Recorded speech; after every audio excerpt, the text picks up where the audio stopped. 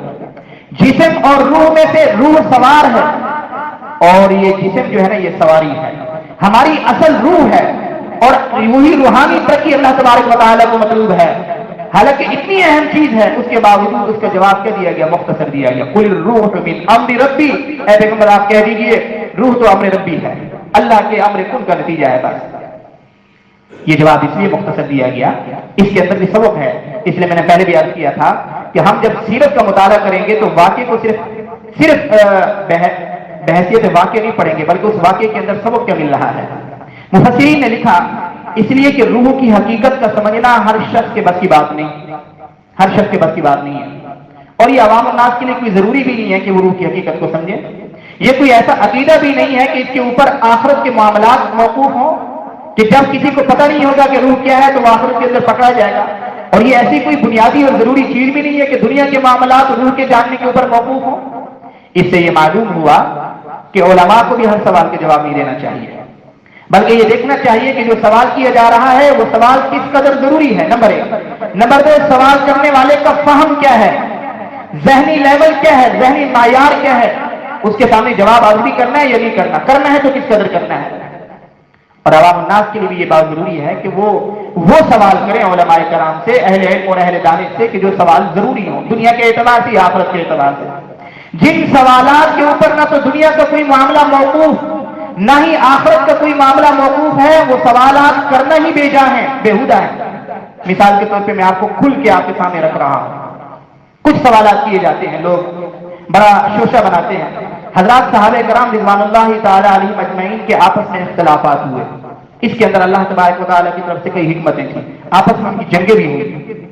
اب لوگ ایسے بھی ہیں، بعض لوگ ان کو یہ فکر ہوتی ہے کہ یہ جو دو گروہ صحابہ کے آپس میں لڑے، ان میں سے حق کون ہے اور باطل کون ہے، کون حق پہ تھا اور کون باطل پہ تھا۔ اب مجھے بتائیے اس سوال کے جاننے کی ہمیں کوئی ضرورت ہے دنیاوی یا اخروی؟ مجھے بتائیے کیا ضرورت ہے اس کو جاننے کی؟ امام شافعی رحمۃ اللہ علیہ سے سوال کیا گیا کہ یہ دو صحابہ کا آپس میں اختلاف ہوا، لڑائی ہوا، آپ بتائیے کہ ان میں سے کون جنتی ہے، نعوذ باللہ کون جنت میں نہیں جائے گا، یہاں تک سوال کیا۔ بلکہ یہ پوچھا اور یہ بھی پوچھا کون حق ہے اور کون باطل ہے۔ امام شافعی رحمۃ اللہ علیہ نے بڑا فیصلہ کن جواب دیا۔ وہ جواب میں نے تو صرف آپ کو ایک مثال دی ہے، ہر ایسے سوال کے لیے یہ جواب ہمارے سامنے ہونا چاہیے۔